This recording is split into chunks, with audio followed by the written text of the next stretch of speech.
we have been involved in this business of faith-based diplomacy, which really is all about trying to bridge differences between adversaries through commonly shared religious values. And if you can reach people at that level, you find that they tend to behave better. And it shifts the accountability from ideology or political movements to God himself. So it's a powerful force out there. As Bud was saying, 84% of the world's population gets their reason for being from their religion. And it's nonsensical to not recognize that. Bud mentioned Pakistan. I want to give you sort of the tail end of that story. But we were involved there for 7 years, reforming the madrasas, as he said, adjusting the curriculums and transforming the pedagogy to create critical thinking skills among the students and to a tighter adherence to religious tolerance and human rights, particularly women's rights. And towards the end of our involvement there, I took our project director aside. His name was Azhar Hussain. Some of you have heard from him before and have met him. He's tremendous, and he sends you his very best regards, by the way. But I sat down with him and I said, I said, from this day forward, I don't want to ever mention our center's name in Pakistan again. I said, we're too widely known and we're too targeted. And then 3 days later, I couldn't believe the timing, but a 7-page online jihadist journal article came out specifically targeting our work.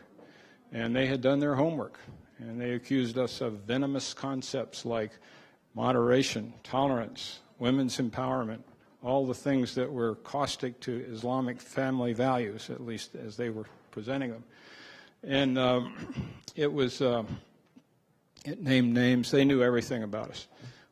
So fortunately, 2 years earlier, we had put in place the legal framework for an indigenous NGO that we would one day pass the baton to, because our job is always to work ourselves out of a job by creating capacity, not dependency. So we energized that, staffed it up, took our project director, who was also our senior vice president for operations, and he became the president of that. And I'm very pleased to say that we haven't missed a beat. When we finished our part of those first 7 years, we had engaged some 2,700 madrasa leaders from 1,600 different madrasas. Those numbers are now 4,500 madrasa leaders from 2,500 madrasas, and the potential to reach close to 1 million children.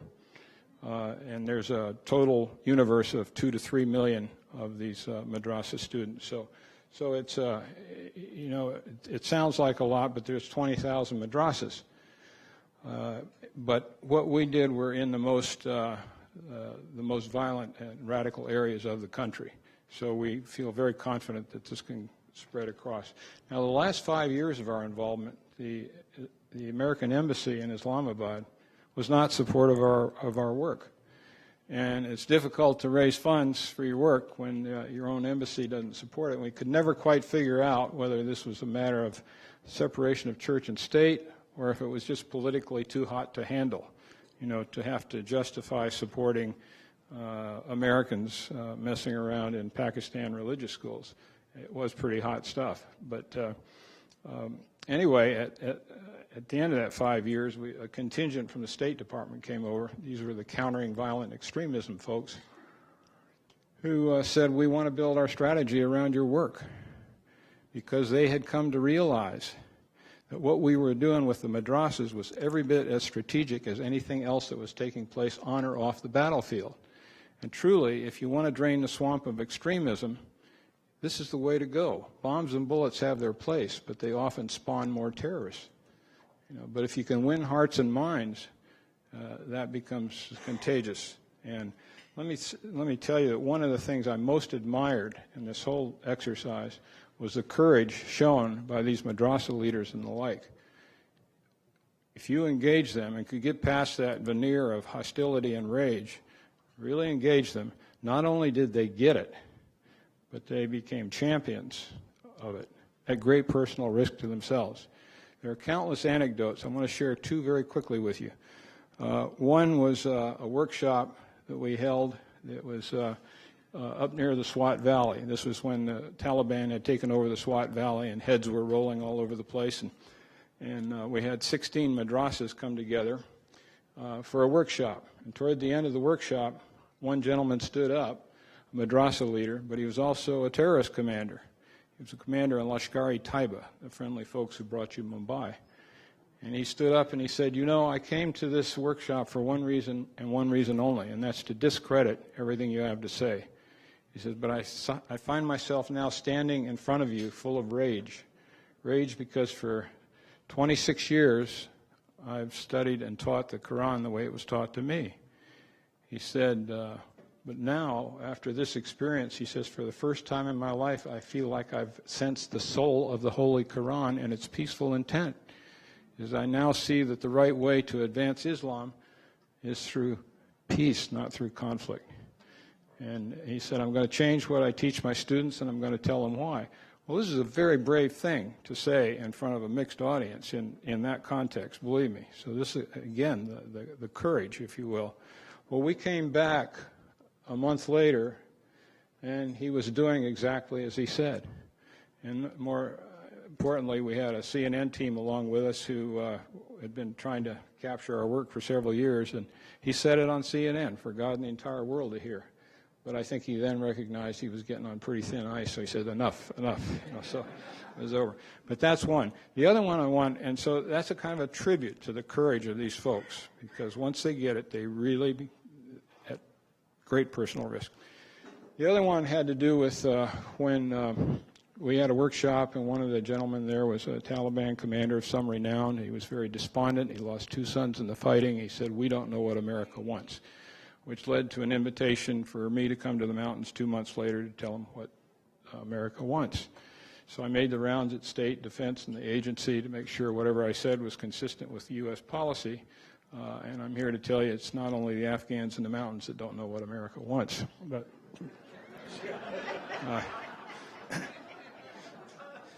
But I went in there, walked in there, and it was a room probably about half this size here, and there were 57 Taliban commanders, several tribal and religious leaders.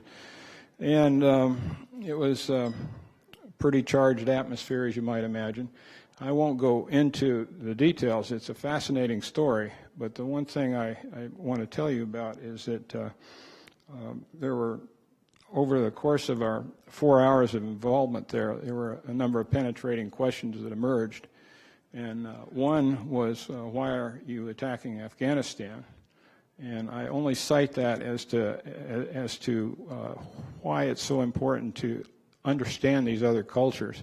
But I said, to put it in terms that you hold dear, hospitality, loyalty, and revenge, I said, before we recognize certain members of al-Qaeda as a threat, we welcomed them into our country.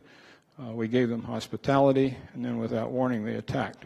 So we wanted revenge. We went to the Taliban government, asked them to turn over al-Qaeda leadership, to bring them to justice. They refused, so we attacked. I said, but we did so with a heavy heart because of the great admiration and respect that the American people have for the Afghan people because of our common struggle against the former Soviet Union. I said, furthermore, it's important for you to realize that some of your tribal leaders are now banding together against al-Qaeda because they violated your hospitality. But at one point during this session, one gentleman stood up. He was a very rough-looking gentleman. I learned later that some of these folks were al-Qaeda, and I'm glad I didn't know at the time. But he said, I can't talk to you unless you become a Muslim. And I thought for a second, I said, I don't see a problem because Muslim means submission to God. We all submit to God, therefore we're all Muslims. And they all laughed and went on with our business, But the project director and the Wahhabi partner, indigenous partner of ours, both were very uptight at that point. They told me about this several months later, but they said the scenario is you convert or you die. And of course, I was totally oblivious to that, and I thought to myself, the Lord really does look out for fools and incompetents, But what I really, and why I told them we were there was to see if we could build on religious values we shared in common to come up with a confidence-building measure that could point toward peace. And we did come up with such a measure, and could not get NATO to buy in on it, so it failed. But it set the stage for 3 months later when the Korean ambassador called and asked if there was anything we could do to free the 21 Korean missionaries that were being held hostage. And because of the networking associated with that earlier effort, we were able to play an instrumental role in making that happen. But the bottom line of this story is that the gentleman whose compound we met in, okay, who was rumored to have given sanctuary to bin Laden right after 9/11, again, this is up near the Swat Valley, the heart of darkness. And after it was over, he made his living by renting construction equipment. Well, Al-Qaeda came in and they confiscated all his equipment. And furthermore, they apprehended 2 of the young men who were involved in providing security for the effort, and they were tortured, which made me feel very terrible. But several years later, we had him over with some madrasa leaders to this country, and we renewed acquaintances, and he said, "Oh, please come visit me in 6 months." And I told him I'd be delighted to do so, and we had a great time. But then I called Ozzy aside, our project director, and I said, "Ozzy, how could he say that? He paid such a price the last time that I visited." He says, "I don't know." So he went up and asked him, and here's what the man said.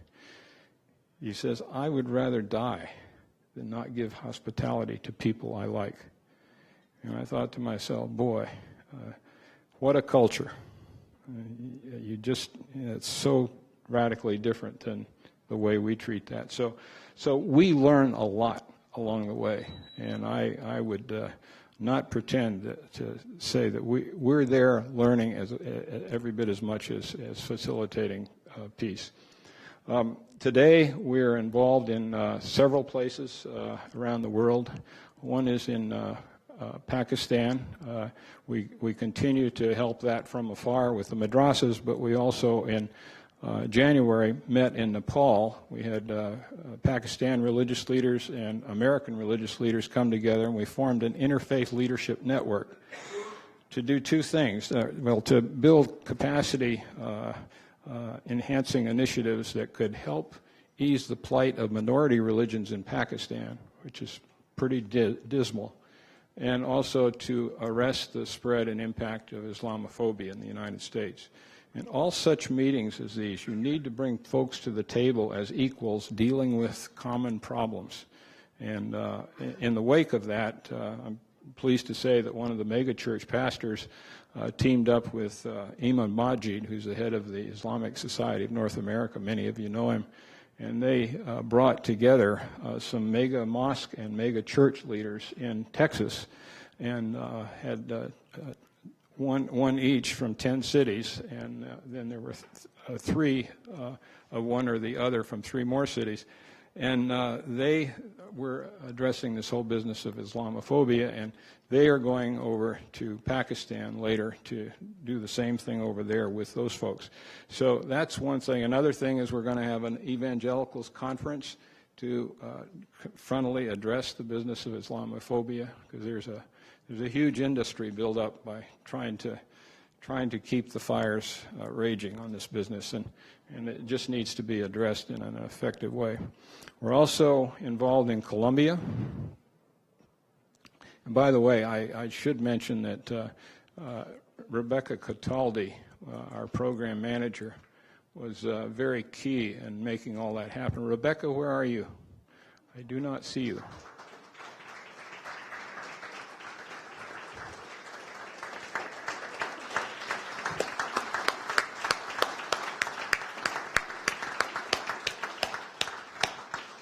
Rebecca is not only brilliant, but she's unrelenting.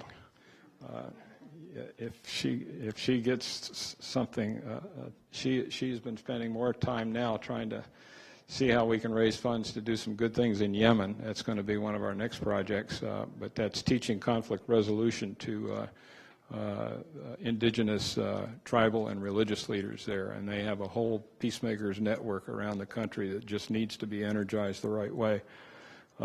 Another effort is in Colombia, where we're trying to do something I think is quite strategic, largely overlooked, but when combatants down in Colombia get disarmed, They come back to their communities and they're not welcome because they've been up to some pretty bad stuff. And not only that, but they don't have the skills to do anything other than what they've been doing for many, many years.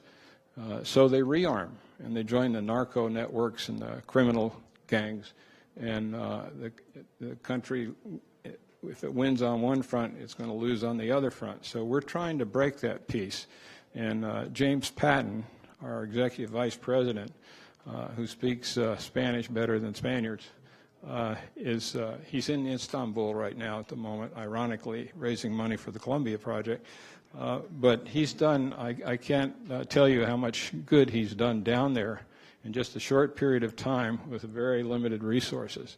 But what we're doing is engaging the women's networks, which are very, very profound down there, and also the religious and spiritual networks. And in one respect, we're really blazing new trails. A lot of people are working the religious side, but the indigenous spiritual side is something that's very largely neglected. And there's a lot of animosity between the organized religions and the indigenous spiritual movements. So we're having to solve that as we do that. But if we can bring these to bear effectively and create a social reconciliation that will permit, if this peace agreement, it's right on the cusp right now of happens, there will be many, many hundreds of thousands of these people who have to be relocated and addressed. So that's another thing. We're in Saudi Arabia, involved in educational reform. The State Department engaged us to take a hard look at the textbooks and the discriminatory content. We did that, and we took a bit of a different approach. Most people who look at that stuff are there to curse the darkness, and we took the attitude of let's celebrate the light. So what we do is we give them a lot of credit for the reforms that they're already making, and we also in the de-radicalization that's taking place in Saudi Arabia, but we were unsparing in our detail of what yet needs to be done. And we felt that it's a great, I think it's a very fine report, but we strongly urge the State Department to not make it public. And we caught some political heat from that recently. But frankly, what happens is when you try to hit them over the head with it, that just empowers the hardliners and it brings the progress to a halt. So what you need is quiet diplomacy to sort of push it along, move it along, and not join the chorus of critics. And what we're going to do as a result of all this is we will bring together American and Saudi scholars, first over here and then over there, who will come together as equals dealing with a common problem, bias and intolerance in textbooks. Now, to be sure, their problem is much more severe than ours, but we have sufficient examples in ours to make the case, and we've also looked hard at other countries who've had similar problems. So we can deal with this in a context where there will be a thoughtful exchange, and I think some minds and hearts will be changed. Now, the Saudis, I'm absolutely convinced that their reforms have nothing to do with Western criticism. They have everything to do with the fact that they're looking into the out years. They see the diminishing influence of their oil resources, and they know that they're going to have to be able to relate on a cordial basis with countries around the world, and the more discrimination they have within, the tougher that's going to be. So that's all. Now, I'd like to, at this point, to turn the mic over to our Senior Vice President, Brian Cox, to tell you about work we've been doing in Syria. This has been a very charged atmosphere, as you all are, I'm sure, well aware. And we've been conducting faith-based reconciliation seminars over there at the request of the opposition leaders to help them try to resolve their differences. And it's amazing, when you bring the faith-based business to the table, as Bud was saying, it's probably the last thing that ever gets tried. It's only when everything else has failed that people say, well, why not? It's the only thing left. Well, the why not often turns into real progress, and I'd like to ask Brian to come up and tell you about that progress.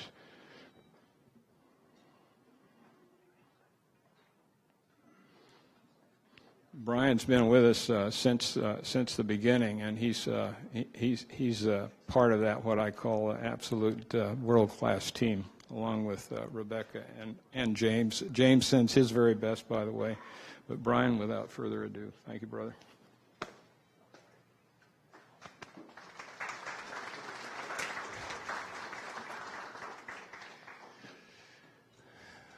Well, I've been given an impossible task to try to convey the kind of some of the heart and soul of what we do in 10 minutes.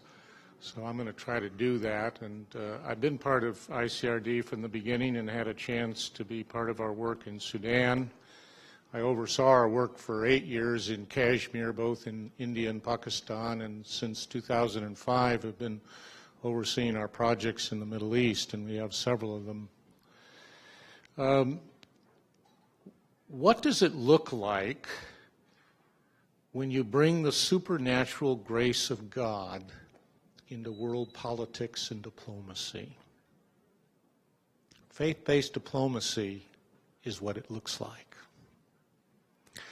I'm sometimes asked, so how do you get invited to these places?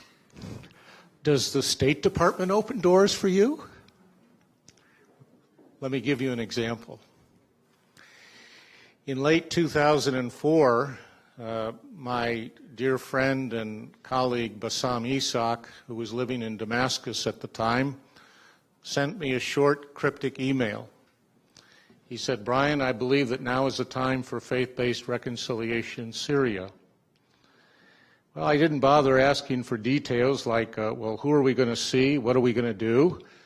I really felt that this was an invitation engineered by the Spirit of God. So I got on a plane and right after Christmas and flew to Damascus, and who in their right mind does that when they have no idea what they're going to do or who they're going to meet? But one of the things that we find often in this work is that God is arranging divine appointments, and that turned out to be true. When I arrived in Damascus, Bassam informed me that we'd been invited to meet with the head of the Secret Service who reported to Assad.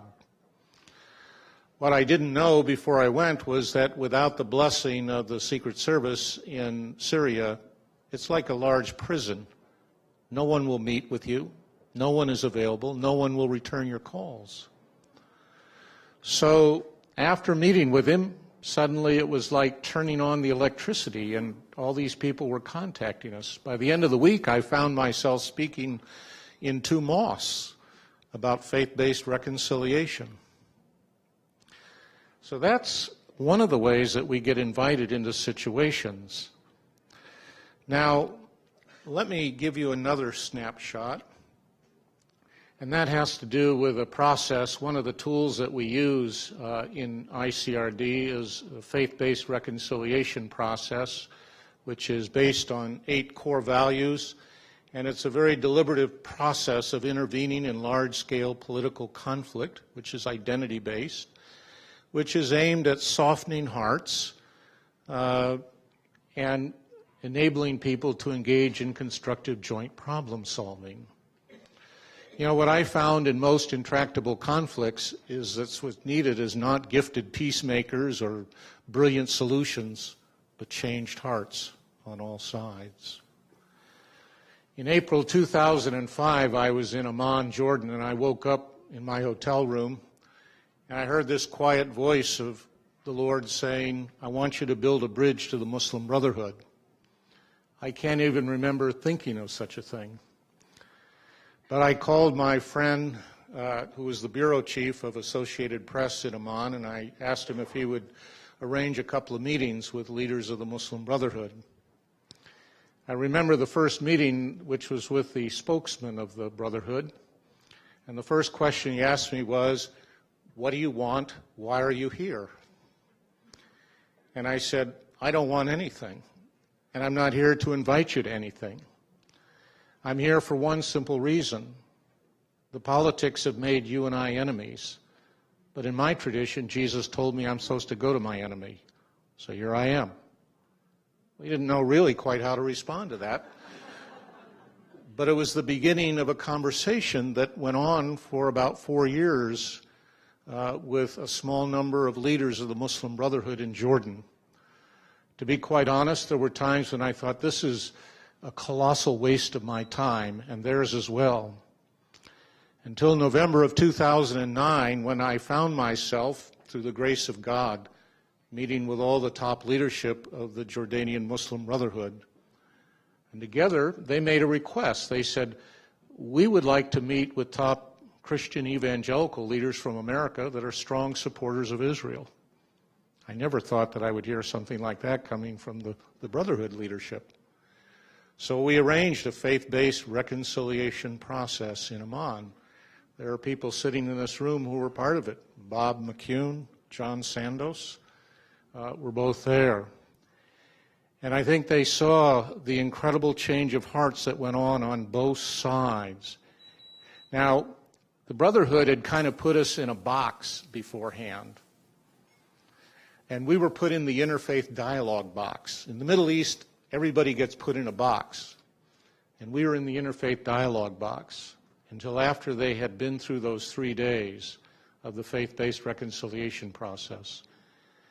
And one of the interesting things that happened was that one of the things that we do is we ask the people on both sides to talk about where they have experienced offense from the other and where they have caused offense to the other. It's honest, it's difficult, but it's not to point the finger of blame, it's to establish an agenda for healing. And those of us who are here will never forget when during the service of reconciliation, the top leader of the Muslim Brotherhood stood up and apologized to the Americans for those that had been involved in 9/11.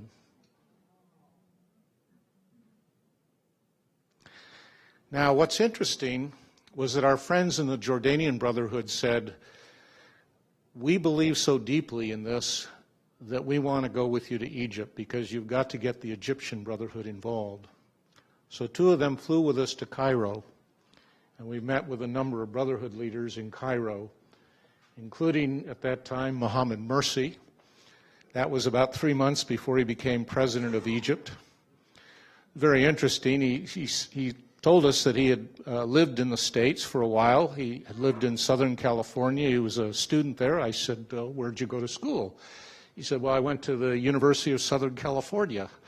I said, well, so did I. I said, we're fellow USC Trojans. But he listened to these leaders of the Jordanian Brotherhood describe their experience with faith-based reconciliation. And at the end, I remember he turned to me and he said, where have you been? I've been waiting for this message. Back to Syria.